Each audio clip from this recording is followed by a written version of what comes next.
the person who he thought would ideologically carry on his global right-wing agenda, which has big impacts in the United States and elsewhere. Now, a Nevada commissioner, under the sort of arcane rules of how these trusts are worked out, ended up being the decider here.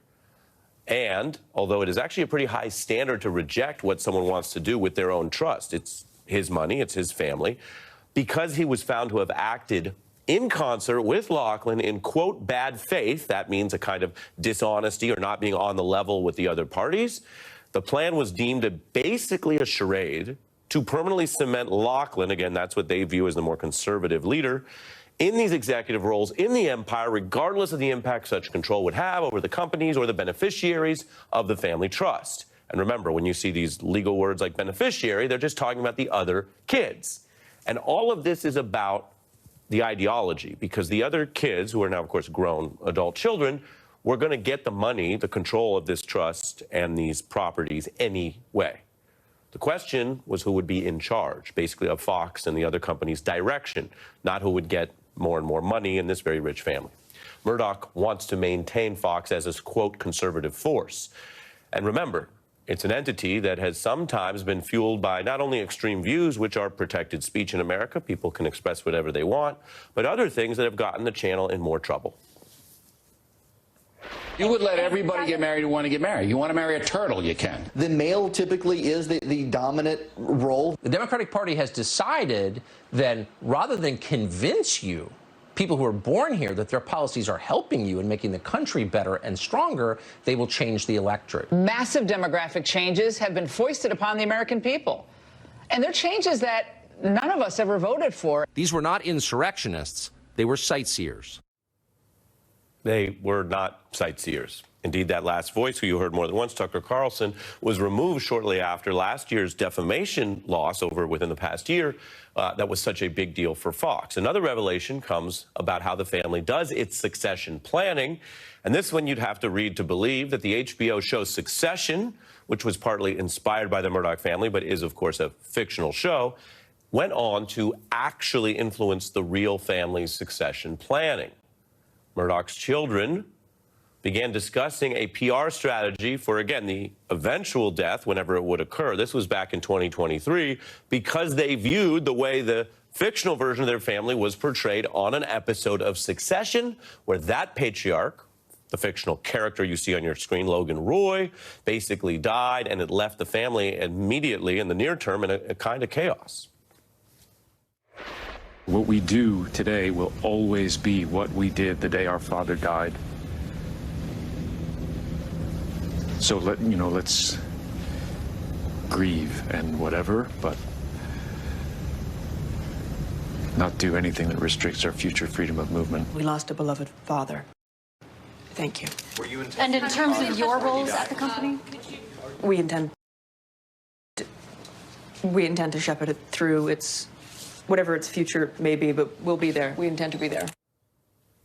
That episode, then again, according to these filings and details we're only learning because of the court clash, led one of Murdoch's children, the daughter Elizabeth, to write a succession memo to help avoid a real-life repeat of that fictional and imagined situation.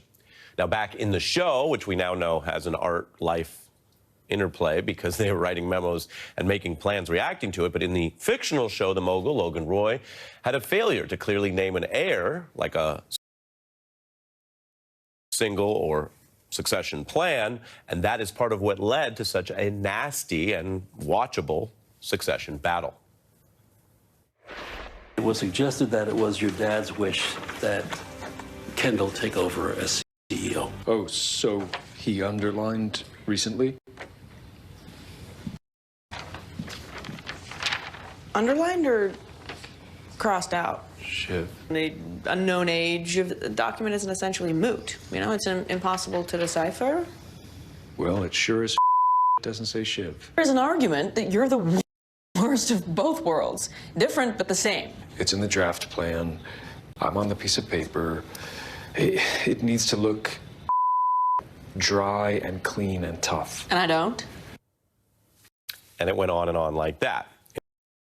In reality, Murdoch's succession drama has put a lot of pressure on this family. Some accounts say it's actually tearing them apart. The Times reports that the battle now over this family trust is about influence. As mentioned, Murdoch is not seeking to diminish any of his children's financial stakes in the company.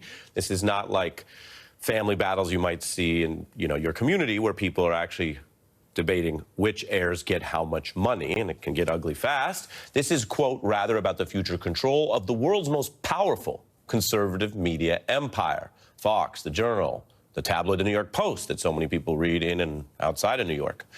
Fox News is, in a sense, the crown jewel there. Fox's influence is more than just, say, a traditional news network. And I will mention, full disclosure, they are a type of competitor, right, on cable news. But I'm quoting a lot of sources, court documents in the New York Times, that are not direct competitors with them. And when you take it out broadly, you know that the Trump administration, which will be in January an important part of the country, look how many of its nominees, they have to go through the process, but its nominees and picks are from this world of Fox News.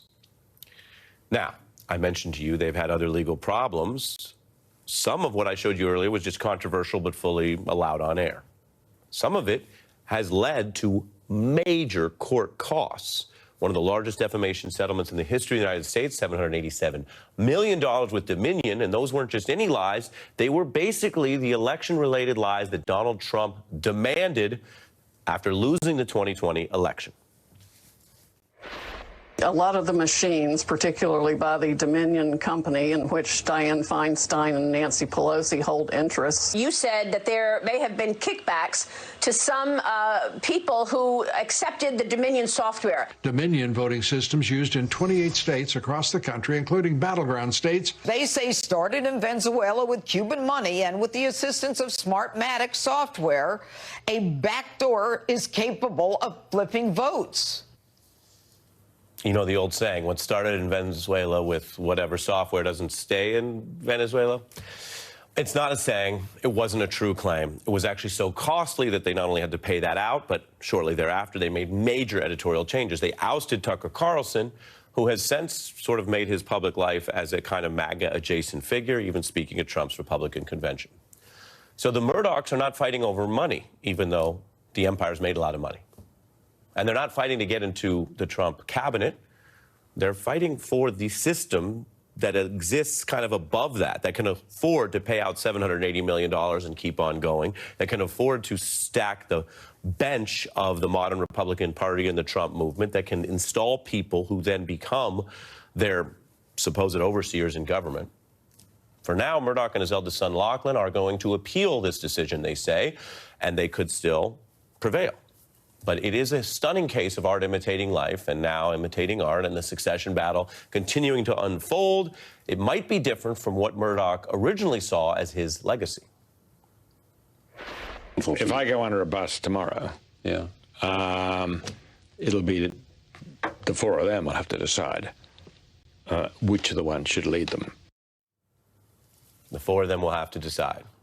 And he was well advanced in his life and career and empire at that point, and for all we know, that's exactly how he honestly felt then. And given the way the trust was written, and now the claims of bad faith against him, maybe how he felt for a very long time. But something high stakes eventually changed. And again, it's not about money, which is striking when you have such rich and powerful people fighting over a trust. The whole fight is about who controls the crown jewel of Fox and the rest of the empire, an empire that, as you saw in that footage from 2020 all the way through the recent election, has, in a very real sense, not only helped pick who's in charge, but decide who they pick helps enact the agenda of the United States of America. So, as I told you, it's about media, but about a heck of a lot more than media. And our guests tonight are a very skilled New York Times commentator and a former Fox News host, Gretchen Carlson. Michelle and Gretchen are here when we're back in 90 seconds. For more than a decade, Farxiga has been trusted again and again and again. Farxiga. Ask your doctor about Farxiga. I've been warned by celebrities, athletes, and world leaders. But I've always felt most comfortable up here with the folks that made me who I am. I'm right at home out here on the land. and I'm in my lane on the shoulder of the interstate. Because this is where I come from. I've been showing up here for nearly 200 years, and I can't wait to see what's next. Hats off to the future. Nothing runs like a deer. I have dry eye, tired, itchy, burning. My symptoms got worse over time. My eye doctor explained the root was inflammation, so he prescribed Xiidra. Xiidra works differently. Xiidra targets inflammation. Over-the-counter drops don't do this. They only hit pause in my symptoms. But twice daily Xiidra gives me lasting relief. Xiidra treats the signs and symptoms of dry eye disease. Don't use if allergic to Xiidra and seek medical help if needed. Common side effects include eye irritation, discomfort, blurred vision, and unusual taste sensation. Don't touch container tip to your eye or any surface. Before using Xiidra, remove contact lenses and wait 15 minutes before reinserting. Dry eye over and over? It's time for Xiidra. Come on, Dad. What are you going to do with the $5 bill? Huh? Put it on your pile with all your other bill? Probably, yeah. And what are we supposed to do? Make your own pile. We push him out. Full coup. But, equal. Okay, but really equal.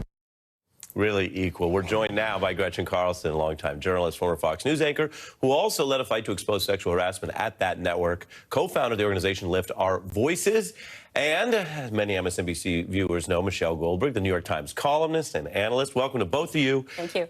Gretchen, we just looked at this history and why I think it's clearly more than a, quote, media story. What do you see here? Well, let me be the first to say that I may be the only person in the world who has never watched 1 minute of Succession. Wow. So thank you so much for showing me all of those clips. What did you think of the writing? I guess I could say that I'm riveted, but it's a little too close to home, I think, for me. But maybe in a few years I can go there. Look, I think that this is a really important ruling, obviously, for the 3 children that wanted it to be this way, but it's not over yet. And this may be a lot like a plot line in Succession in the sense that this is the commissioner's ruling, a 96-page ruling, but this still goes to a district probate judge. So we're not exactly sure what that judge will do with that. And then, even if the judge affirms this ruling, they can still appeal it. So it is not over yet by any stretch. As someone who worked there, what do you think of what's been revealed or sort of documented, that Rupert Murdoch has a view of the editorial direction that goes down through the hands-on management, which then goes down to editorial, which then goes down to the anchors, and that the idea that just a different kid, again, I say adult children, would somehow be too much for him, given what he feels about the direction he wants? Well, I don't think it's any secret that James especially has a completely different political outlook. And if it's 3 against 1 against Lachlan, then they could ostensibly vote him out. So, this really is a problem for Rupert Murdoch and Lachlan if they want to keep this conservative empire intact. I mean, Lachlan could also sell his portion, or they could just sell Fox News outright. When Rupert passes away. But obviously, I do think it was a threat to continuing on the same path.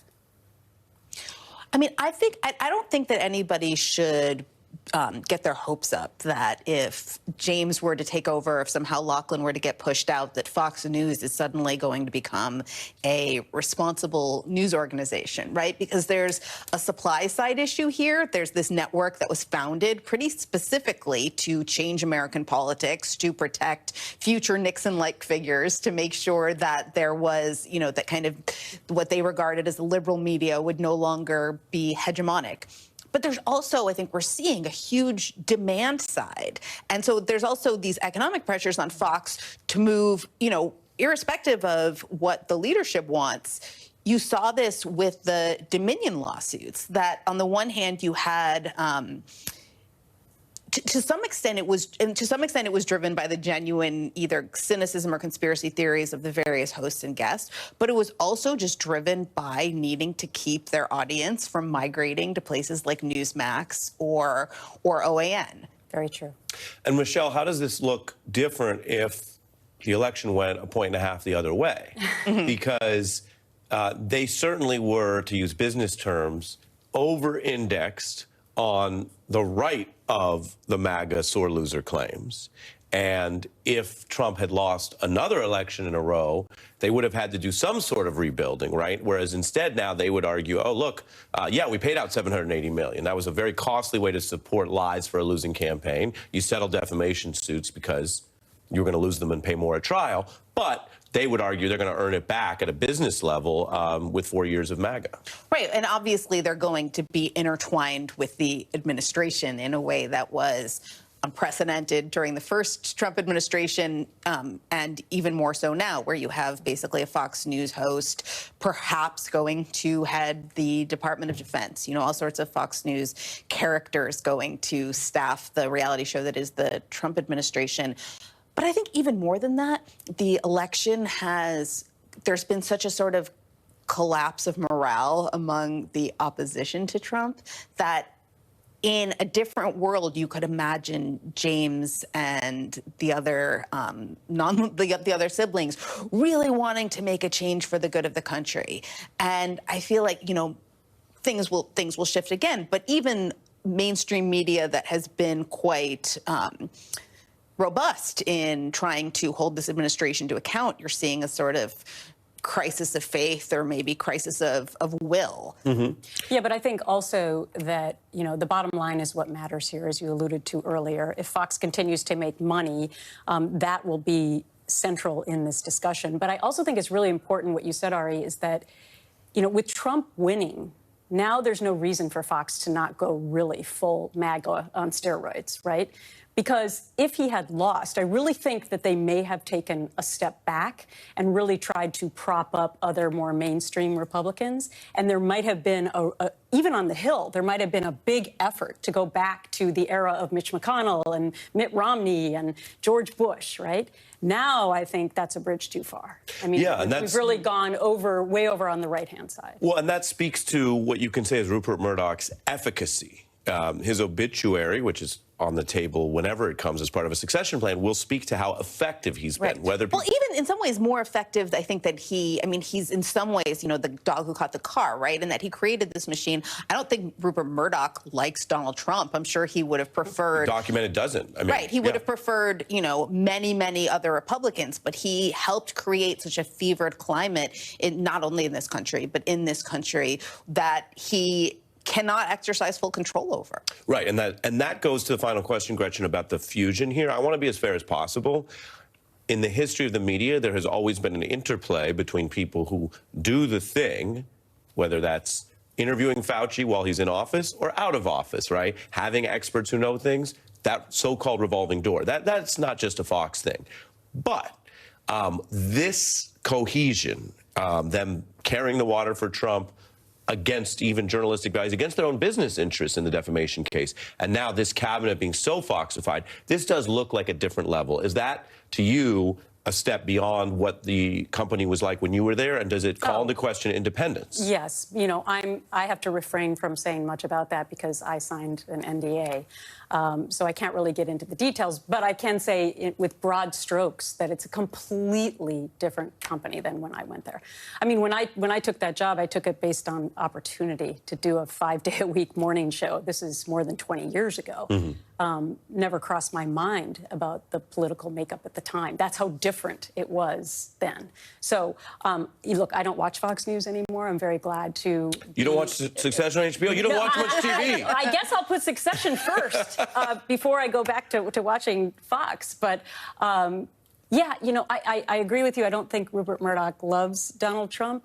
But Donald Trump doesn't always love Fox either. No. I mean, so who knows what's going to happen in this administration with regard to Fox? Yeah, it's a fascinating one, which is why we wanted to get to experts on media and more than media. Gretchen and Michelle, I want to thank you both. Let me tell folks what's coming up, because by the end of the hour, we will hear from Cyndi Lauper and why one of her songs has become a feminist anthem here in a time where reproductive rights are under so much scrutiny. But first, when we talk about this billionaire era, I have a special report why, if you're angry, you might be on the right track and what to do about it. Next.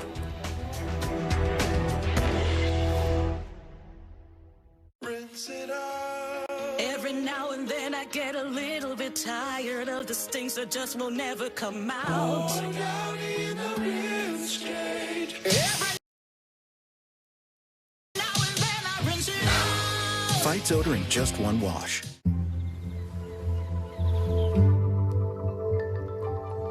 You make good choices. They've shaped your journey to leave all that your life built rock solid for generations. With ambition like that, you need someone who elevates advice to a craft. At UBS, we match your vision with insight and expertise to shape a unique outcome for you. Advice is our craft. Molly leaving was one thing, but then I thought Mom's osteoporosis might keep us stuck on the couch. No way. If you have postmenopausal osteoporosis and are at high risk for fracture, you can do more than just slow bone loss. You can build new bone in 12 months with Evenity. Evenity is proven to significantly reduce spine fracture risk. She said the Evenity she's taking builds new bone. Builds new bone! Evenity can increase risk of heart attack, stroke, or death from a heart problem. Tell your doctor if you have had a heart attack or stroke. Do not take Evenity if you have low blood calcium or are allergic to it, as serious events have occurred with Evenity. Signs include rash, hives, swelling of the face or throat, which may cause difficulty in swallowing or breathing, muscle spasms or cramps, numbness, or tingling. Tell your doctor about severe jawbone problems, as they have been reported with Evenity. Report hip, groin, or thigh pain. Unusual thigh bone fractures have occurred with Evenity. Building bone? We dig it. Want stronger bones? Ask your doctor about Evenity. Kind of needs to be more squiggly. Perfect. So now, do you have a driver's license? Oh, what did you get us? With the click of a pen, you can get a new Volkswagen at the Sign Then Drive event. Lease a 2024 Tiguan for 0 down, 0 deposit, 0 first month's payment, and 0 due at signing. Limited inventory available.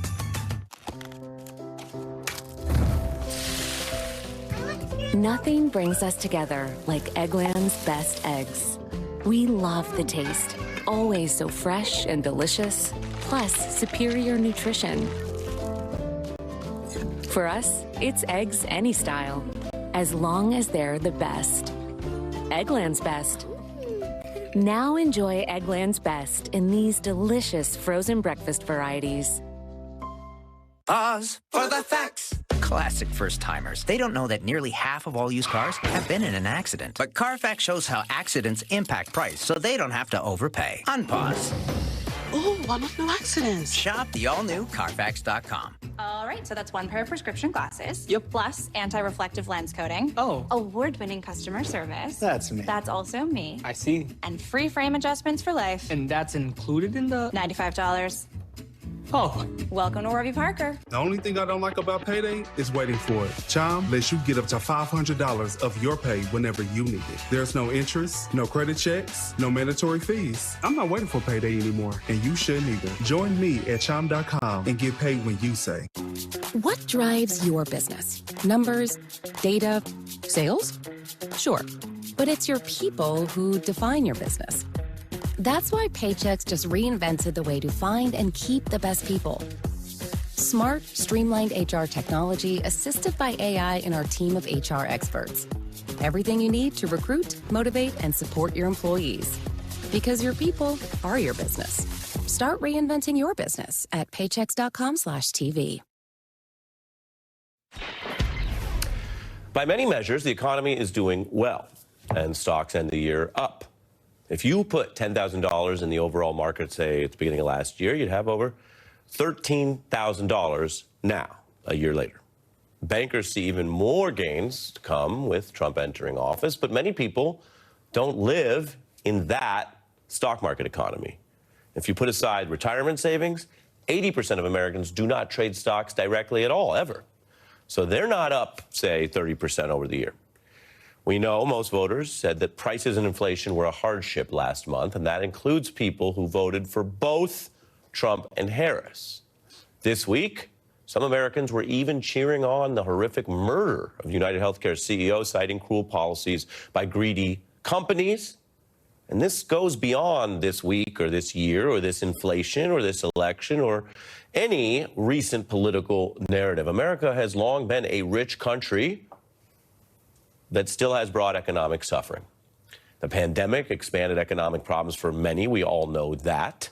and it forced people who'd recently held perfectly fine jobs into these food lines that I'm showing you now to remind you of that experience in the last 5 years. U.S. economic inequality, meanwhile, has skyrocketed over the last 30 years, a gap that has the rich getting richer while many people struggle, even if they work harder than they have over the course of their whole careers. These problems are real. For a lot of people, they're more urgent than what we call politics, even as they drive anger at the systems and the elites, which then courses through our politics in all sorts of ways.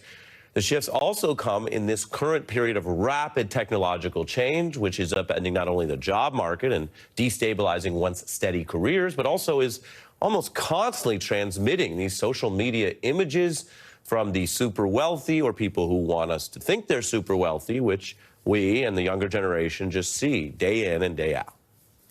Is this a supersized version of America's past struggles with greed, with the Gilded Age, with the financial crashes, with the 80s boom-bust cycle, which famously glamorized wealth? Remember the banker Gordon Gekko proclaiming, quote, "Greed is good," a speech that was offered as an Oliver Stone-style critique, but that many celebrated and took literally. The point is, ladies and gentlemen, that greed, for lack of a better word, is good. Greed is right. Greed works. Greed clarifies, cuts through, and captures the essence of the evolutionary spirit. Greed in all of its forms. Greed for life, for money, for love, knowledge, has marked the upward surge of mankind. Is that true, though? Many Americans for many years have felt this new Gilded Age is a kind of trap, and as billionaires line up demanding to shape this new administration, and many cheer them on, others are objecting to this as quite obviously cruel capitalist overkill. And the social commentary and art about this greed era from the 80s is very relevant now, from the Wall Street movie I mentioned to Jay McInerney's novels about New York in that time, like Bright Lights, Big City, later turned into a film, which resonates. A New York Times essay noting just this year that those works by McInerney captured a certain transition between art and money, the reign of the chaotic bohemian creatively, and the religion of the leveraged buyout. Now, all kinds of excess can flourish without capitalism or this type of greed, of course, but those forces clearly drive a type of decadence and selfishness that is familiar today. Have you ever noticed how the good words start with D? D and L.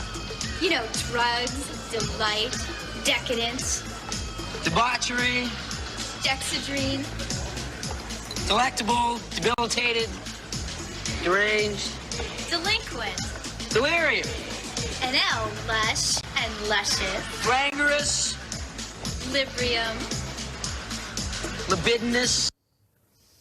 Just some drunken flirting or a little depressing? Well, those are words from an era where the so-called bad guys claimed to make all the money and have all the fun until the party came crashing down. What else would those characters make of our unequal moment? What about their creator? Well, we will ask him. Acclaimed author Jay McInerney is here next. Hey, grab more delectables. You know, that lickable cat treat. Delickable delectables. Yes. Just hurry. Must be delicious. Delectables, lickable treat. Deliciously delectable delectables. Now's the time to go back in time and shine a light on the family journey that led to you. Learn when they said I do. When they became heroes. How they ruled the school. And what you got from your parents. The places on mom's side and dad's side.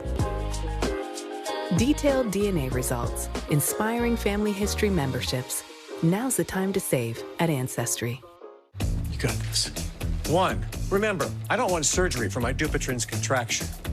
2, I want to be able to lay my hand flat. 3, I want a non-surgical recovery. 4, I want options, non-surgical options. And 5, And if non-surgical treatment isn't offered? I'll get a second opinion. Let's go. Take charge of your treatment. If you can't lay your hand flat, visit findahandspecialist.com to get started. So what are you thinking? I'm thinking... About our honeymoon. What about Africa? Safari. Hot air balloon rides. Swim with elephants. Wait, can we afford a safari? Great question. Like everything, takes a little planning. Or put the money towards a down payment On a ranch in Montana. with horses. Let's take a look at those scenarios. JP Morgan Wealth Management has advisors in Chase branches and tools like Wealth Plan to help keep you on track. When you're planning for it all, the answer is JP Morgan Wealth Management. What are folks 60 and older learning these days? New perspectives. How to fix things. Fun recipe.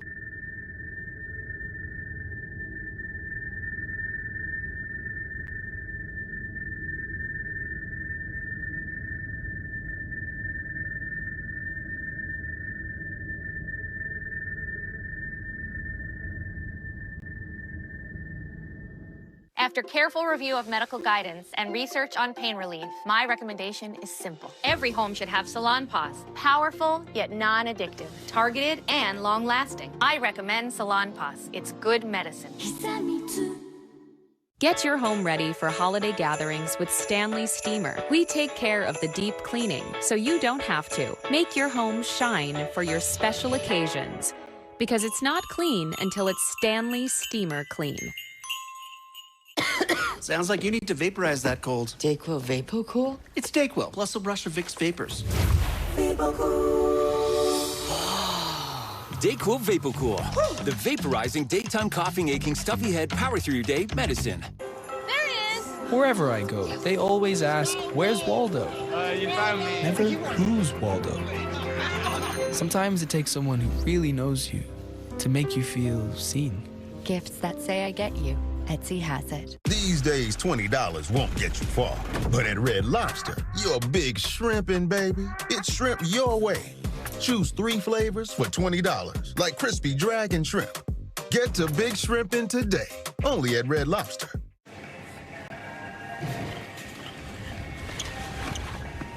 Broccoli, eh? Gotta eat them greens. Talking about broccoli? I'm trying to get this green on Prize Picks. Huh? Prize Picks is giving you $50 instantly in site credits when you play your first $5 lineup. Win or lose, that's quick 50. That's a lot of cheddar. It's not cheddar, it's quiche. Download the app and play $5 to get $50 instantly in site credits with Code TV.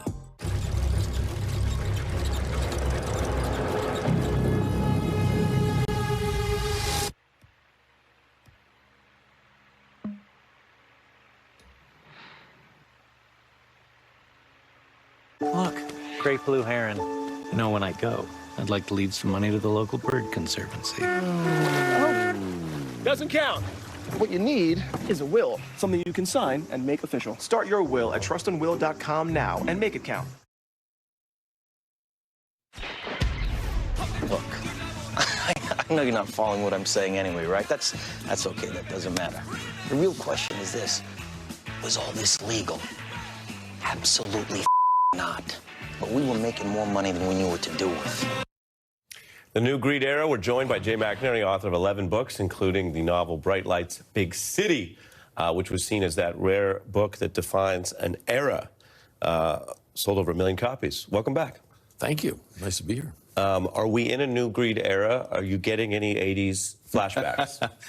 Well, you know, when I was listening to you earlier, I thought, you know, one of the things that the Gordon Geckos of the world would think is that we're doing it even better now. We're doing it bigger. You know, there's something when you look back at the 80s, the supposed era of greed and excess, that seems kind of quaint, you know? I mean, just for instance, at the beginning, in 1980, the Dow started out under 1,000 points. And by 10 years later, it was still under 3,000. You look at the numbers today, and they're staggering compared to even allowing for inflation and adjusting dollar values.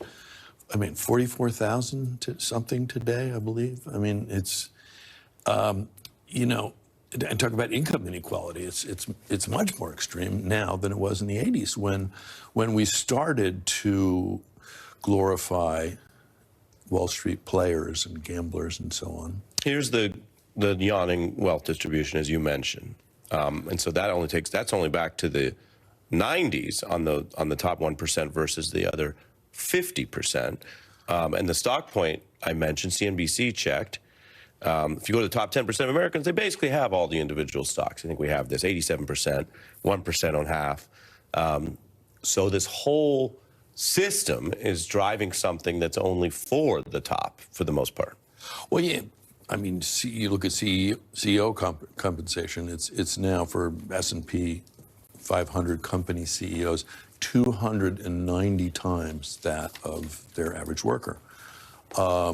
In 65, it was 20 times the multiple of the average worker, and I was in a restaurant just the other day, and a couple of guys were sitting at the next table, and one was asking how much the other one had made today, and it was one of those bumps in the Dow, and he said, a few million. And I just thought, wow, this is casual dinner conversation. Few million today. That's different than the bumps in your book. Yes, well, we did bumps off the tables in restaurants, but we didn't talk about $3 million in gains. And so there's a whole culture to this, and social media is transmitting it in ways that we don't even fully understand yet. What was movies and novels has become this daily thing. But we have a few more moments of that pop culture view of the 80s greed and excess. Let's take a look. The point is, ladies and gentlemen, that greed, for lack of a better word, is good.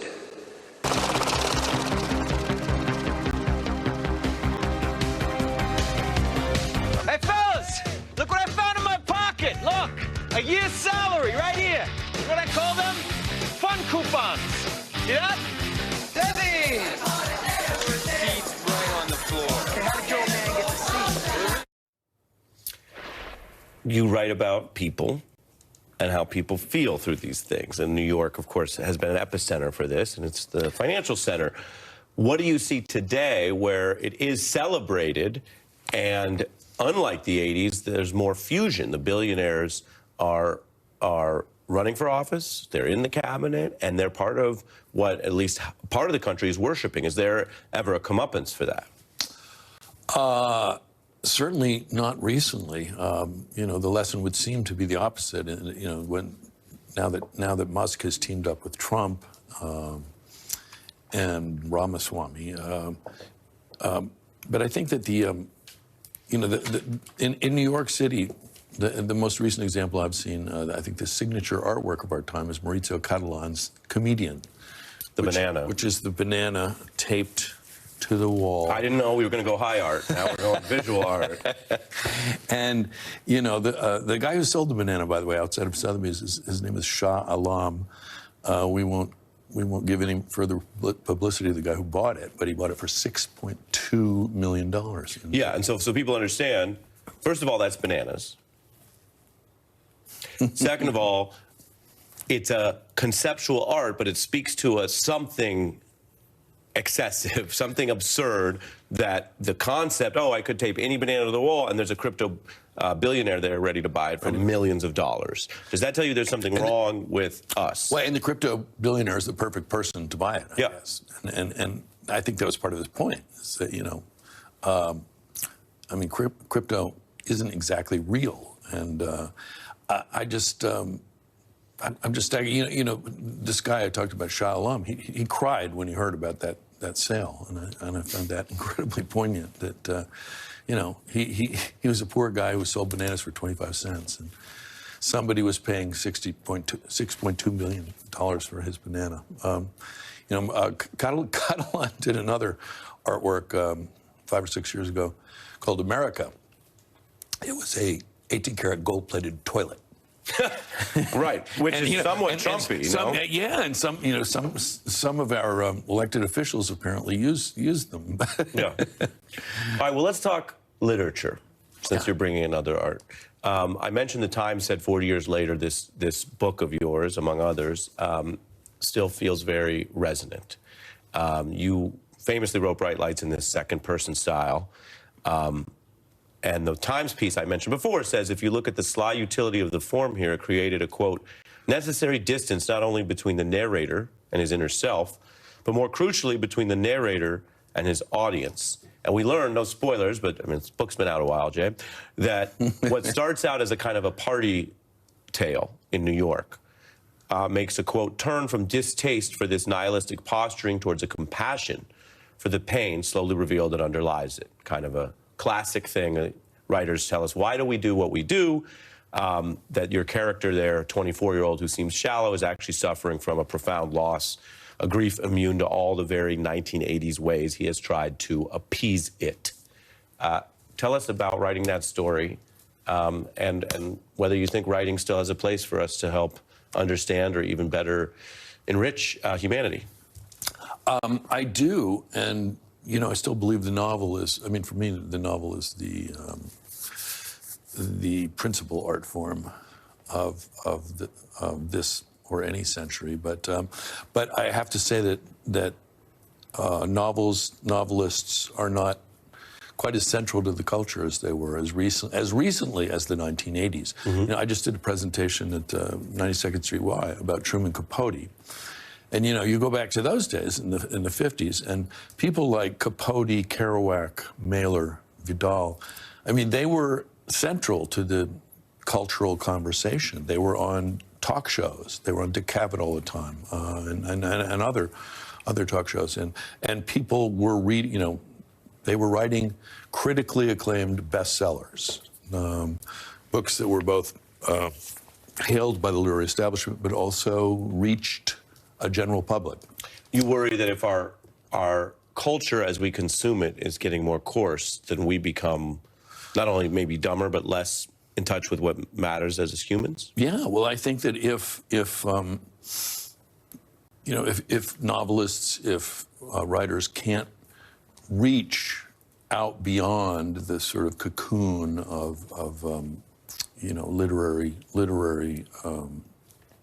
insiders, then I think the culture is losing something, is missing something. You know, I mean, as recently as the 80s, there were some of us who were were talked about, who were talking about society, culture, economic issues. And that just seems to happen less now with the sort of fracturing of the media environment. And with the, you know, and with, frankly, the decline of print media. Well, it's the end of our time today. Do you want to look into this? This is our camera. You can look into this camera and tell people, turn off the TV and read a book. Read a book, please. Stay tuned for my next one. There you go. When we come back, Cyndi Lauper, so don't turn it off just yet.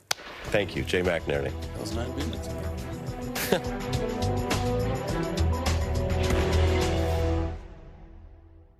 No peeking. Okay. Open.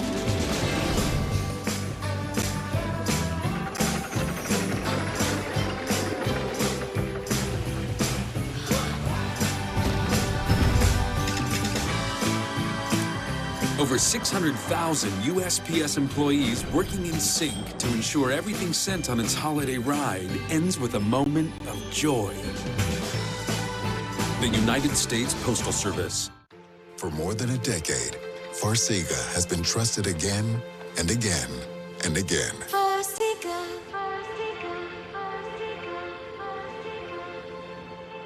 Ask your doctor about Farxiga. Dry eyes still feel gritty, rough, or tired? With Mybo, eyes can feel Mybo. Mybo is the only prescription dry eye drop that forms a protective layer for the #1 cause of dry eye, too much tear evaporation.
Have you always felt that you're political as well?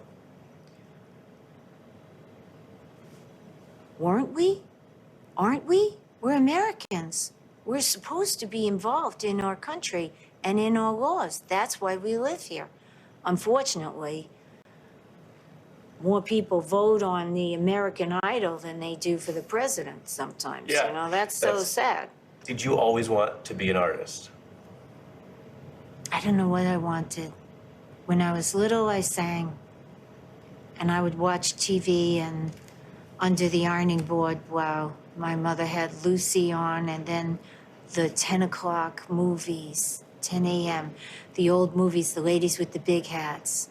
You know, I wanted to be one of them. And Judy Garland, I loved her because she sang and danced, and that's what I wanted to do. You don't conform. In your public life, it almost seems like maybe you never conformed. You can tell me more. When you were a kid, were you also very independent from the start? I had hung out by myself a lot. I was always curious about people, and I was always a little odd. I was odd. Do you know how many people have watched the original music video for that song on YouTube? No. It's been played over 1 billion times. Oh, that I know, 1 billion. Somebody told me that, yes. So what do you think of that? Well, when we did the video, we wanted to make art, comedy, and have like a real representation of what New York was like. We have a wonderful multi-colored quilt with many different kinds of people, and I wanted that in the video too. And do you think it's more relatable? Because you can't get to 1 billion without a lot of people in a lot of different countries nowadays watching. So they are connecting with it now. Do you think that's because of what you said, the diversity and the mother-daughter relationship, that there's something more timeless about it, even though it's... Well, yeah, you had to do that. But also, they sent me out all over the rest of the world first, before I came here. Yeah. Like, I had the hit in Japan, I hit in England, the hit in France, the hit in Italy. Yeah. I just kept going from country to country, Australia, you know, and it was odd because when I finally did get here, there were people from Brooklyn that would come up to me and say, you English? And I said Really? to them, That's yeah, funny. and I would say, what is it, the accent?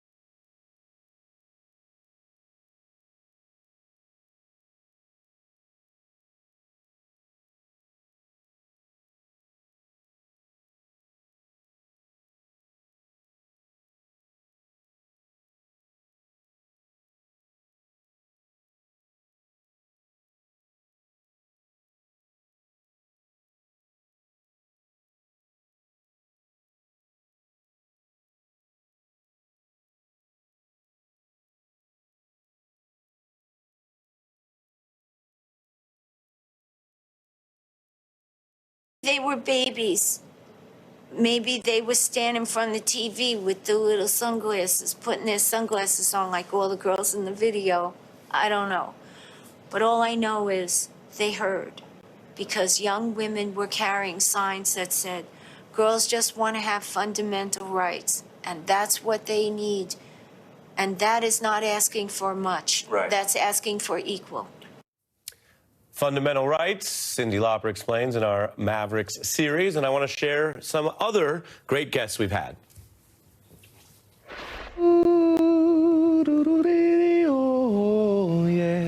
I'll tell you everything. I'm an open-faced sandwich. It's important to be an artist and to speak truth. Unless you're true to who you are, it's not going to resonate. Music really is you kind of defining who you are. The Blue Note Jazz Festival, and you just came off headlining. You have to remind yourself of the kid on the bedroom floor with the Beatles record. This is fire.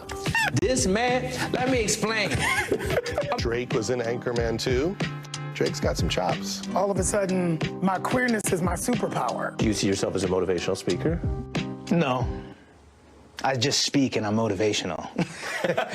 When it comes to making beats, you already know this. It's about the 4 count. 1, 2, 3, 4. Reinvention is the key to survival in this business. Favorite lyric I wrote? I like if I could give you the moon, I would give you the moon. I knew I'd made it when? When my accountant said I had $1 million. Success means? If your problems are different than they used to be. You obviously have to find people who would believe in you, who are crazy enough. The LOGIC on MSNBC. Hey. This is how we do it. Gotta kick it with the free.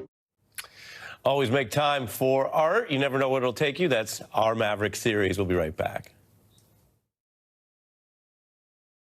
Power E-Trade's easy-to-use tools like dynamic charting and risk-reward analysis help make trading feel effortless. And its customizable scans with social sentiment help you find and unlock opportunities in the market. E-Trade from Morgan Stanley.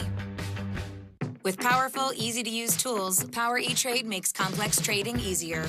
React to fast-moving markets with dynamic charting and a futures ladder that lets you place, flatten, or reverse orders so you won't miss an opportunity. E-Trade from Morgan Stanley. Since starting The Farmer's Dog, Bogart has lost so much weight, and he has so much more energy. It's like a puppy again. Mambo! This is a before picture of Bogart. Such a big boy. Pre-portioned packs. Makes it really easy to keep him lean and healthy. And look at him now. He's like a show dog. Bogue, can you give Daddy a break here? He's having a hard enough time. I've been warned by celebrities, athletes, and world leaders. But I've always felt most comfortable up here with the folks that made me who I am. I'm right at home, out here on the land. And I'm in my lane, on the shoulder of the interstate. Because this is where I come from. I've been showing up here for nearly 200 years, and I can't wait to see what's next. Hats off to the future. Nothing runs like a deer. To me, Harlem is home. But home is also your body. Last one, everyone. I asked myself, why doesn't Pilates exist in Harlem? So I started my own studio. Getting a brick and mortar in New York is not easy. Chase Inc. has supported us from Studio 1 to Studio 3. When you start small, you need some big help, and Chase Inc. was that for me. Earn up to 5% cash back on business essentials with the Chase Inc. Business Cash Card from Chase for Business. Make more of what's yours. You make good choices. It's a trait that runs deep. Like to step into big shoes and still walk on your own path. With ambition like that, you need someone who elevates advice to a craft. At UBS, we match your vision with insight and expertise to shape a unique outcome for you. Advice is our craft. Push 3. I want our viewers to feel like I'm their voice. Suddenly they change the rules. The way we approach the show, the questions we ask, are the same things you're asking your friends and family. But the question on everyone's mind tonight is we need the answers, and I think our audience does too. I love how light it feels. It's not heavy, it's not cakey. I feel like I'm not wearing any makeup at all. I don't see any other reason to try any other makeup foundation ever. All right, so that's 1 pair of prescription glasses. Yep. Plus anti-reflective lens coating. Oh. Scratch-resistant coating. Did I choose? UV protection. And that's included in the... $95. Oh. Welcome to Warby Parker. Super Beta Prostate is the #1 urologist-recommended prostate supplement. And now, you can find it in every Walmart nationwide. Don't ignore your prostate health. Get Super Beta Prostate.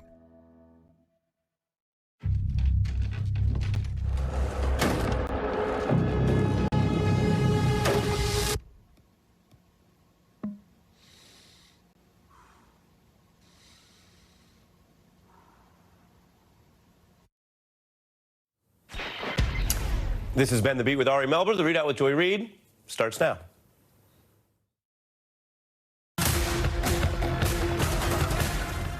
Tonight on The Readout.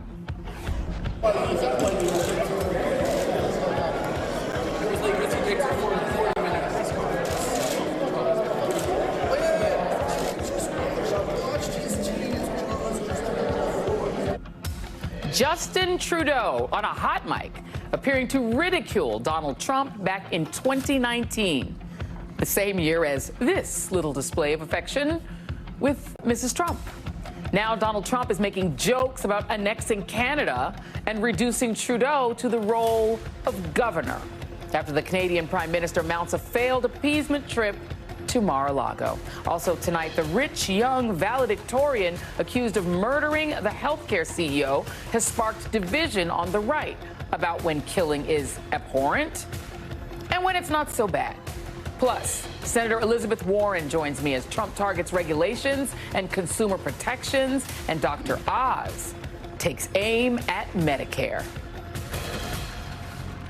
But we begin tonight with what may very well be shaping up to be the worst cabinet in the history of the United States.